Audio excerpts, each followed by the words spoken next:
crucially enough, Savior will have to protect this one, and I think that, you know, Flash, he really has kind of an alien or a robot inside him, and I probably think he just felt like, oh my god, I feel that the force is negative at the 6 o'clock position, and I have to attack it.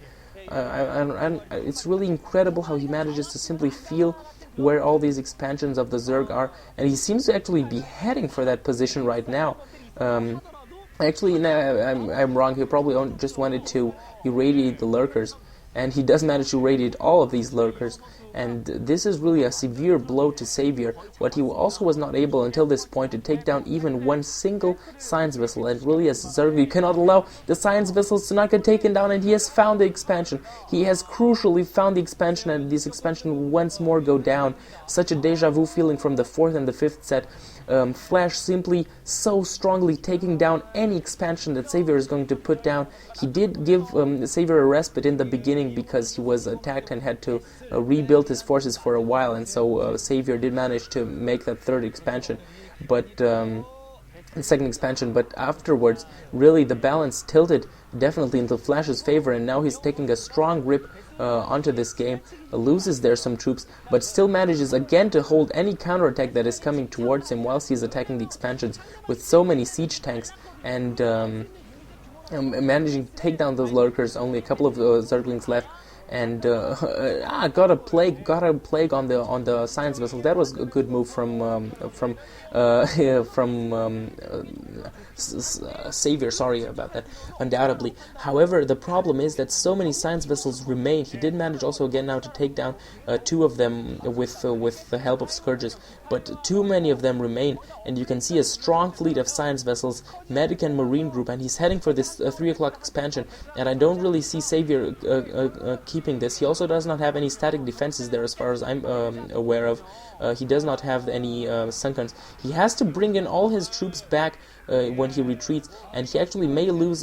He did lose one science vessel there, and this is really what Savior has to do to attack with his land army, and in the meantime also come with those scourges and deal severe damage, and again going with another drop. In the meantime, he has 2 siege tanks, and good job of Flash harassing this expansion here, and also will probably now go for the assimilator, maybe later also for the mineral line. So making great use of the map here, Flash. Undoubtedly great use of the map, and he's got those tanks sieged at the expansion, trying to hold off that position. A dark storm going off here, but yeah, the radiant goes off over that and plague as a counter from that defiler. Sorry, I don't know what I have. I kind of forget names, and my brain is not working really that well at this time. So plagued science vessels at the moment, but what's good for Flash is that he will be able to rebuild his troops fairly soon. He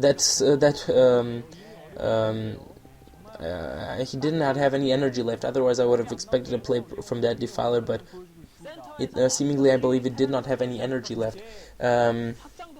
And indeed, another expansion I can see now at that 6 o'clock position, and I think Flash will find this one again, and I kind of have a feeling that the robot in him is telling him, go to the 6 o'clock position, kill him, and if he does, then it's really going to be over here. Nidus Canal, crucially enough, finally he has the Nidus Canals out, and this is so important for Zerg, because he can defend a much larger number of expansions with a lot less troops, also having that armory there.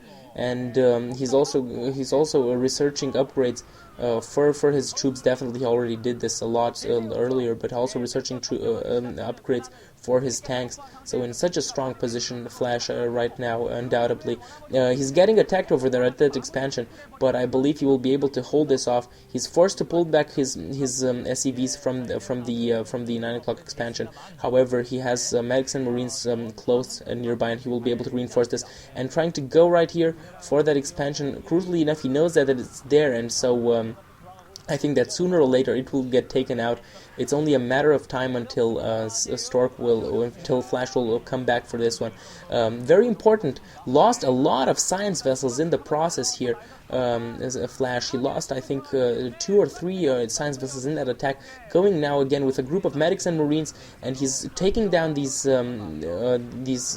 creep colonies and also the sunken colony. And I don't think that his creep colonies will actually have time to morph into sunkens.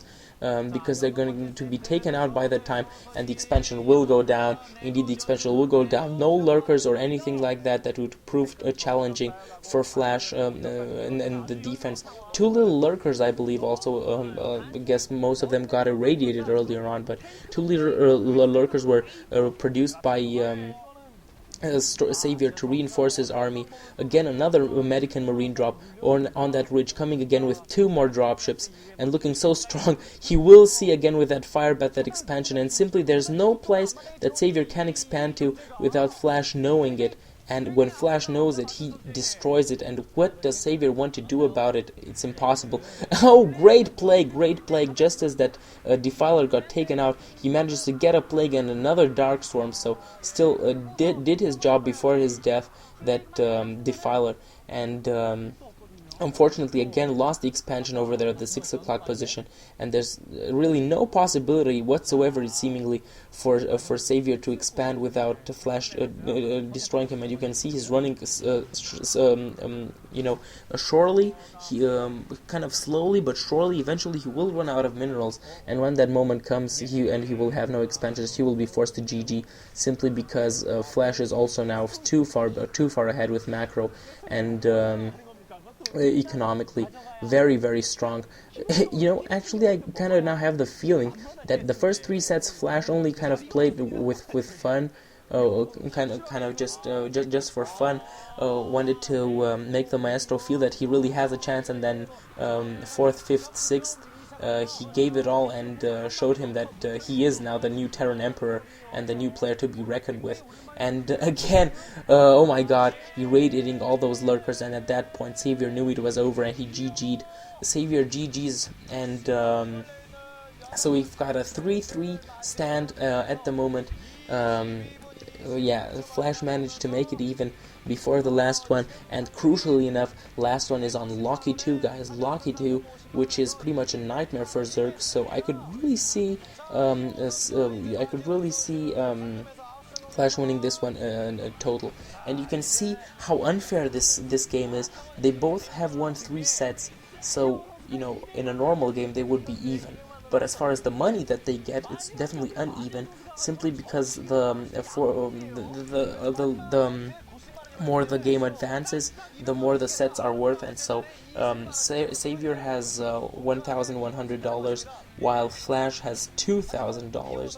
So the winner of the last set will get 900 more. So that's really something worth fighting for. And thanks for watching, guys. This was Blade of Fire. Bye bye.